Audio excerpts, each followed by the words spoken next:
નમસ્કાર વિદ્યાર્થી મિત્રો, હું દીપક ચૌધરી, અર્પણ વિદ્યાલય. આજે આપણે ધોરણ 11 વિષય ગુજરાતી ગદ્ય જીભ વિશે અભ્યાસ કરીશું. ગદ્ય જીભ ભાગ 3. જીભની કુતૂહલપ્રિયતાને છિદ્રાન્વેષીપણું અદ્ભુત છે. જીભની કુતૂહલ એટલે કે આશ્ચર્ય થવું અથવા તો જિજ્ઞાસા થવી. તો એ જિજ્ઞાસા પ્રિયતા અને છિદ્રાન્વેષી એટલે કે બીજાના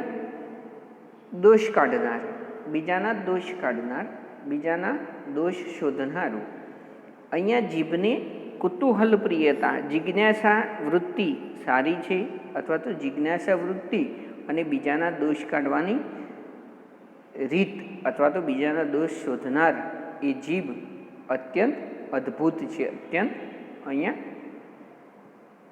અદ્ભુત કહી શકાય એવી આ જીભ છે. દાંતના ખૂણે ખૂણામાં એ ફરી વળે છે.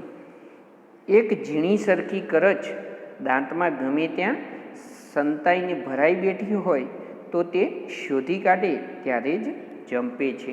તો કરચ એટલે ઝીણી કણી, જેનો સમાન અર્થી શબ્દ કરચ એટલે ઝીણી કણી. તો જ્યારે દાંતમાં કંઈક ઝીણી કણી પણ ભરાઈ ગઈ હોય ત્યારે તેને શોધી કાઢવાનું કાર્ય એ જીભ કરે છે. અને જ્યાં સુધી શોધાય નહીં ત્યાં સુધી એ જંપે નહીં, ત્યાં સુધી એ શાંત પડતી નથી, નિરાંત લેતી નથી, નિરાંત નથી કરતી. એ વિષયમાં પણ એક અબળા વર્ગ સાથે હરીફાઈમાં ઉતરી શકે એમ છે. તો એ વિષયમાં અબળા વર્ગ સાથે એટલે કે સ્ત્રીઓ સાથે હરીફાઈમાં, સ્પર્ધામાં ઉતરી શકે એમ છે. મોંમાં કાતરા પડ્યા હોય કે ચાંદી પડી હોય તો જીભ વારંવાર ત્યાં જ જવાની. તો મોંમાં કાતરા પડ્યા હોય કે ચાંદી પડી હોય તો કાતરા એટલે કે ચીરા પડવા. તો જીભ ઉપર જ્યારે કે મોંમાં કંઈક ચીરા પડ્યા હોય અને ચાંદી પડી હોય એટલે કે છાલા પડ્યા હોય તો જીભ વારંવાર ત્યાં જ જવાની. કૂતરા વગેરે પ્રાણીની જીભમાં ઘા રૂઝવવાની શક્તિ છે ને તેથી શરીર પર પડેલા ઘાને જીભ વડે ચાટ કરે છે. પણ ઉત્ક્રાંતિ ક્રમમાં આગળ વધતા મનુષ્યની જીભમાંથી ઘા રૂઝવવાની શક્તિ જતી રહીને તેને સ્થાને ઘા પાડવાની ને પડેલા ઘા ચાટી વિશાળ ને ઊંડા બનાવવાની શક્તિ આવી છે. તો અહીંયા લેખકે કહ્યું કે પ્રાણીમાં કૂતરાના, તો કૂતરા વગેરે જે પ્રાણીઓ છે એ પ્રાણીઓના જીભમાં ઘા રૂઝવવાની શક્તિ છે, ઘાને રૂઝવી દેવાની શક્તિ છે. અને તે શક્તિ છે તેથી જ તેમના શરીર પર પડેલો ઘા એ જીભ વડે ચાટે છે, જીભ વડે ચાટ કરે છે. ઉત્ક્રાંતિ ક્રમ એટલે કે ક્રમિક વિકાસ થતો, જેમ જેમ સમય આગળ વધતો ગયો. ઉત્ક્રાંતિ કાળક્રમ એટલે ઉત્ક્રાંતિ ક્રમ પ્રમાણે ઉત્ક્રાંતિ આગળ વધતા, વિકાસ થતા, ક્રમિક વિકાસ થતા આગળ વધતા મનુષ્યની, આગળ જેમ મનુષ્ય વધ્યો છે તેમ જીભમાંથી ઘા રૂઝવવાની શક્તિ જતી રહી છે. તો જીભમાંથી ઘા રૂઝવવાની શક્તિ એ જતી રહી છે. રૂઝવવાની એટલે કે સુકાઈ જવાની. તો અહીંયા મનુષ્યની ઘા જે રૂઝવવાની, દુઃખ ઓછું કરવાની જે શક્તિ હતી તે જીભમાંથી જતી રહી છે. તેના સ્થાને ઘા પાડવાની કે પાડેલ ઘા ચાટીને વિશાળ અને ઊંડા બનાવવાની શક્તિ આવી છે. એટલે કે ઘા વધારે પાડવાની, કોઈના અપમાન વધારે કરવાનું, શબ્દો વધારે અકર્ણપ્રિય બોલવાના કે જે કાનને પ્રિય નથી તેવા, અને ચાટીને વિશાળ ઊંડા એટલે કે અહીંયા જે સ્વરૂપ છે, જે ઘા પાડેલો છે અથવા તો જે અપમાન કર્યું છે એ અપમાનને વિશાળ બનાવવાનો, કોઈ નાના એવા ઝઘડામાંથી વિશાળ સ્વરૂપ આપવાની શક્તિ એ અહીંયા માણસની જીભમાં આવી ગઈ છે.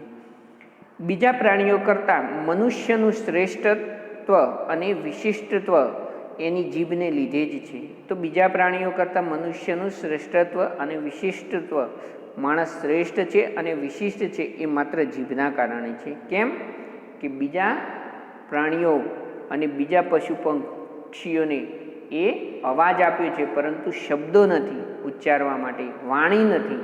તો એ વાણી એ માત્ર એ સમગ્ર સૃષ્ટિ ઉપર કોને? મનુષ્યને મળી છે. અને લેખક એટલા જ માટે કહે છે કે મનુષ્યનું શ્રેષ્ઠત્વ, મનુષ્ય શ્રેષ્ઠ છે અને તે વિશિષ્ટ છે. એના પાછળનું મુખ્ય કારણ કયું છે? તો એ જીભ છે. જીભના કારણે, વાણીના કારણે જ, ભાષાના કારણે મનુષ્ય શ્રેષ્ઠ છે. અન્ય પ્રાણીઓ કરતાં મનુષ્યનું મગજ વધારે બળવાન છે અથવા તો એમનામાં બુદ્ધિ વધારે છે. એ વાત મનુષ્ય અને પ્રાણી બંનેના પરિચયમાં આવનાર કોઈથી પણ મનાય એવી નથી. તો અહીંયા અન્ય પ્રાણીઓ કરતાં મનુષ્યનું મગજ વધારે બળવાન છે. કદાચ મનુષ્યનું મગજ વધારે બળવાન છે અથવા એનામાં બુદ્ધિ વધારે છે, એનામાં કુશળતા વધારે છે, એ વાત મનુષ્ય અને પ્રાણી બંનેના પરિચયમાં આવનાર કોઈ પણ વ્યક્તિથી મનાય એવી નથી. કોઈ પણ વ્યક્તિ એ માની શકે નહીં.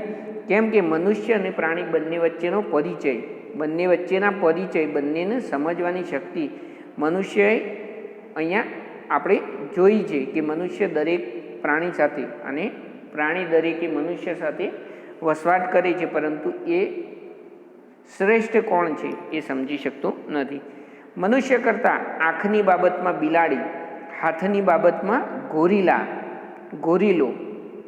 તો આંખની બાબતમાં તો આંખ એ બિલાડીની દ્રષ્ટિ વધારે, મનુષ્ય કરતાં વધારે મજબૂત છે. હાથની બાબતમાં એ ગોરીલાના હાથ વધારે મજબૂત છે અને બિલાડીની આંખ વધારે, દ્રષ્ટિ વધારે તીક્ષ્ણ છે. નાકની બાબતમાં કૂતરા, પેટની બાબતમાં વરુ ને પગની બાબતમાં ગધેડા બળવાન હોય છે.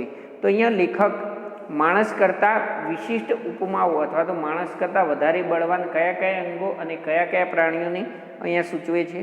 તો બિલાડીની આંખ, હાથની બાબતમાં ગોરીલો, નાકની બાબતમાં કૂતરો અને પેટની બાબતમાં વરુ ને પગની બાબતમાં ગધેડો એ વધારે બળવાન હોય છે અથવા તો માણસ કરતાં વિશેષ એમની પાસે હોય છે.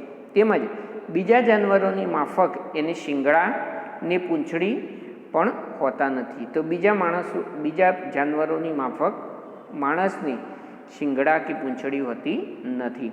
એ પરથી સમજાય છે કે મનુષ્ય કરતાં જીભ સિવાયની બીજી ઇન્દ્રિયોના વિષયમાં અન્ય પ્રાણીઓ વધારે નસીબદાર છે. તો મનુષ્ય કરતાં બીજી ઇન્દ્રિયો એ અન્ય પ્રાણીઓને વિશેષ પ્રમાણમાં મળી છે. માત્ર જીભ એક એવી વસ્તુ છે કે જે મનુષ્યને વધારે પ્રમાણમાં મળી છે અને એના લીધે જ એ શ્રેષ્ઠ બન્યો છે, વિશિષ્ટ બન્યો છે.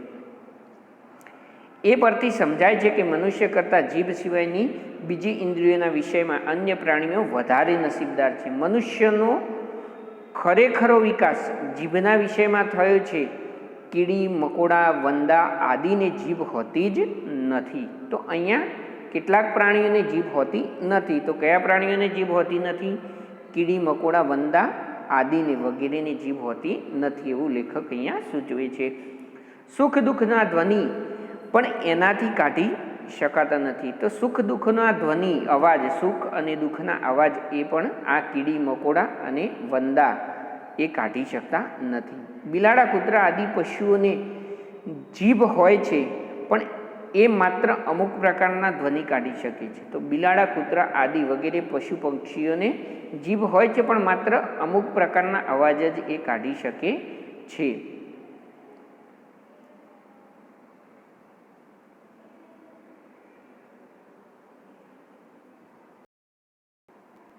તો અહીંયા આ પ્રકારે વિવિધ જે પ્રાણીઓ છે એ પ્રાણીઓની સાથે મનુષ્યની સરખામણી કરતા એ અહીંયા લેખક જણાવે છે કે આ પ્રકારના વિવિધ શબ્દો ઉચ્ચારવાની અથવા તો વિવિધ ધ્વનિઓ એ અહીંયા બીજા પ્રાણીઓને મળી છે, પરંતુ મનુષ્યને એ જીભ દ્વારા વિશિષ્ટ બનાવે છે અથવા તો જીભથી જ મનુષ્યનું વિશિષ્ટત્વ અને શ્રેષ્ઠતા સાબિત થાય છે. એથી ઉચ્ચ પ્રકારના પ્રાણીઓ જીભ વડે વિવિધ પ્રકારના ધ્વનિનું ઉચ્ચારણ કરી શકે છે. પોપટ વગેરે પક્ષીઓ કંઈક માણસના અવાજને મળતા આવે એવા પ્રકારના ધ્વનિ કાઢી શકે છે, પરંતુ એક મનુષ્ય જ એવું પ્રાણી છે જે જીભ વડે કોઈ પણ પ્રકારનો ધ્વનિ કાઢી શકે છે. તો અહીંયા પોપટની સાથે સરખામણી કરતાં કહ્યું કે મનુષ્યના જેવા મળતા આવતા અવાજ એ ધ્વનિ એટલે કે અવાજ એ કાઢી શકે છે, પરંતુ મનુષ્ય જ એક એવું પ્રાણી છે કે જે અલગ અલગ પ્રકારના ધ્વનિ, અલગ અલગ પ્રકારના અવાજો કરી શકે છે. પશુ પંખીઓ તેમ કરી શકતા નથી, માટે મનુષ્ય પશુ પંખી કરતાં શ્રેષ્ઠ ગણાય છે. એક મનુષ્ય બીજા મનુષ્યને કૂતરા, ગધો, સુવર, હેવાન વગેરે કહી શકે છે. જાનવરો એકબીજાને માણસ, આદમી, ઇન્સાન વગેરે કહીને ગાળ દઈ શકતા નથી, એટલે એ માણસ કરતાં ઉતરતા દરજ્જાના ગણાય છે.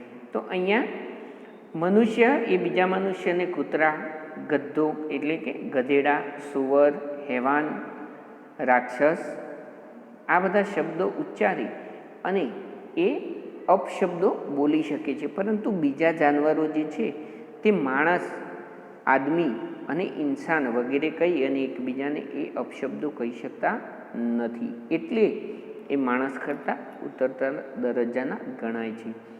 મનુષ્ય પોતાને શ્રેષ્ઠ કહી શકે છે જીભ વડે.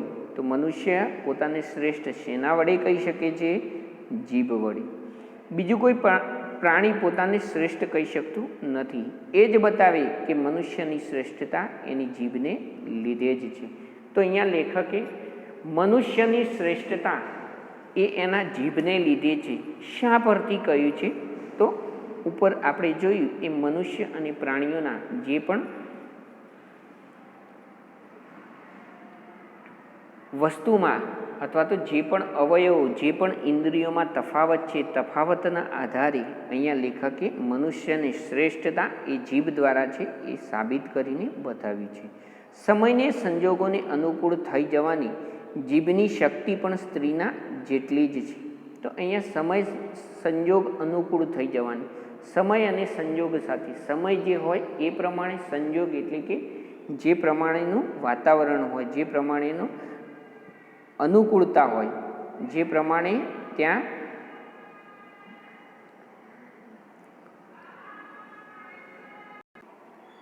સમય હોય એ પ્રમાણે અનુકૂળ તેનું સાથે સમાયોજન થઈ જવાની જીભની શક્તિ હોય છે અને સ્ત્રી જેટલી જ છે. એટલે સ્ત્રીની પણ જેવી રીતે આ પ્રમાણેની શક્તિ હોય છે તેવી જ શક્તિ અહીંયા એ જીભમાં પણ જોવા મળે છે. પિતાના ઘરના વાતાવરણ કરતાં તદ્દન ભિન્ન પ્રકારના વાતાવરણમાં આવેલી નવોડા નવીન પરિસ્થિતિને અનુકૂળ થઈ જઈ. જાણે એ વાતાવરણમાં નાનપણથી ઉછરી હોય તેમ વર્તવા માંડે છે. તે જ પ્રમાણે જીભ પણ સંજોગો બદલતા તરત તેને અનુકૂળ થઈ જાય છે. તો અહીંયા લેખકે કહ્યું કે સ્ત્રી પોતાનું ઘર છોડીને, પિતાનું ઘર છોડીને એક નવા જ વાતાવરણમાં આવે છે, અથવા તો નવા જ વાતાવરણમાં તદ્દન ભિન્ન, તદ્દન જુદા, અત્યંત જુદા વાતાવરણમાં એ આવે છે.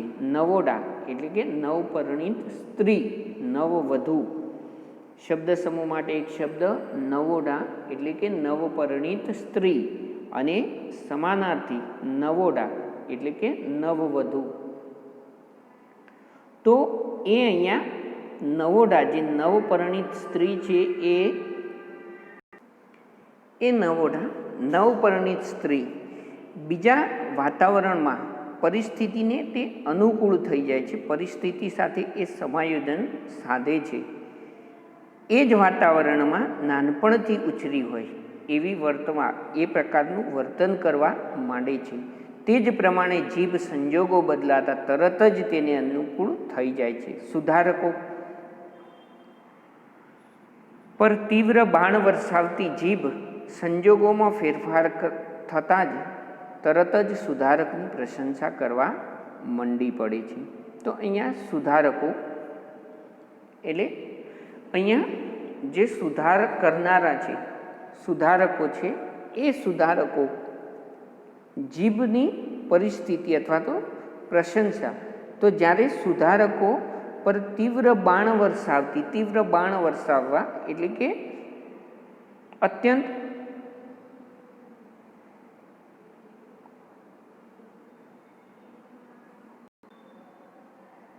દુઃખદ શબ્દો ઉચ્ચારવા, અપશબ્દો બોલવા, તો એ જીભ જ્યારે સુધારકો ઉપર આ પ્રકારના અપમાનિત શબ્દો વરસાવે છે અને સંજોગ સમય બદલાય છે, જ્યારે આ સમયમાં ફેરફાર થાય છે ત્યારે કાળક્રમ પ્રમાણે એ સુધારકની પ્રશંસા કરવા માંડે છે, તેના વખાણ કરવા મંડી પડે છે. મંડી પડવું એટલે કે કરે છે, મંડી પડે છે એટલે એની વખાણ કરવા માટે એ પ્રશંસા કરવા માંડે છે, કરવા માટે પ્રયત્નો એ કરે છે. ઘરને ખૂણે ઉપરી અમલદારની સખત ઝાટકણી કાઢતી જીભ એ અમલદારના સાનિધ્યમાં એના ગુણગાન ગાવા મંડી પડે છે. તો ઘરમાં અમલદારની એટલે કે જે અમલ કરનાર વ્યક્તિ છે તે, તો અહીંયા ઉપરી અધિકારી એ અમલદાર. તો ઘરને ખૂણે ઉપરી અમલદારની સખત ઝાટકણી કાઢવી એટલે કે ખૂબ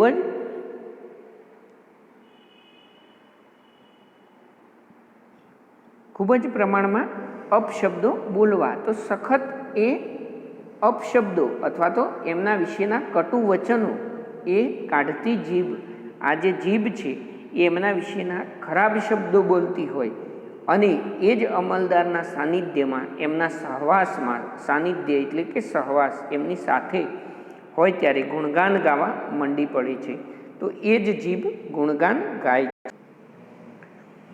એક ગાડીવાળાએ એક નાના છોકરાને કંઈક વાકસર તમાચો માર્યો. છોકરો રડતો રડતો પોતાના પિતા પાસે ગયો. એનો પિતા ઉશ્કેરાઈ ગયો. કોણે માર્યો મારા છોકરાને? એની છાલ ઉખેડી નાખું, જોવું તો ખરો મારા છોકરાની આંગળી અડાડવાની હિંમત કોણે કરી? એમ બોલતો એ છોકરાને લઈ આગળ આવ્યો. તો અહીંયા એક ગાડીવાળાને, એક પ્રસંગની અહીંયા લેખક વાત કરતા કહે છે કે એક ગાડીવાળાએ એક નાના છોકરાને કંઈક વાંકસર તમાચો માર્યો. વાંકસર એટલે કે વાંક હોવાના કારણે, ભૂલ હોવાના કારણે તમાચો માર્યો એટલે કે અહીંયા લાફો માર્યો. તો છોકરો રડતો રડતો તેના પિતા પાસે ગયો અને ઉશ્કેરાઈ ગયેલા પિતા, અત્યંત ગુસ્સામાં આવી ગયેલા પિતા અને કહ્યું કે કોણે માર્યો મારા છોકરાને? તો છોકરાને કોણે માર્યો? છાલ ઉખેડી નાખવું રૂઢિપ્રયોગ છે. તો ખૂબ ઢોરમાર મારવો. તો અહીંયા છાલ ઉખેડી નાખવાનું કહે છે, એને ઢોરમાર મારવાનું કહે છે. જોવું તો ખરા મારા છોકરાને આંગળી અડાડવાની હિંમત કોણે કરી? તો મારા છોકરાને આંગળી અડાડવાની, સ્પર્શ કરવાની હિંમત કોણે કરી? એમ બોલતા એ છોકરાને લઈને આગળ આવ્યો. છોકરાએ ગાડીવાળાને બતાવીને કહ્યું આણે માર્યો છે. તો છોકરાએ કહ્યું કે આણે માર્યો છે. 6 ફૂટ ઊંચા ને 200 રતલ વજનવાળા ગાડીવાળાએ આગળ આવી, હા મેં માર્યો. શું છે અહીંયા 6 ફૂટ ઊંચાઈ? તો ગાડીવાળો માણસ એ કોણ હતો? 6 ફૂટ ઊંચાઈવાળો હતો અને 200 રતલ વજનવાળા. 200 રતલ એટલે કે એક પ્રકારનું વજનનું માપ. તો અહીંયા આ જ પ્રમાણે બધાની જીભમાં સમયને અનુકૂળ થઈ જવાની શક્તિ.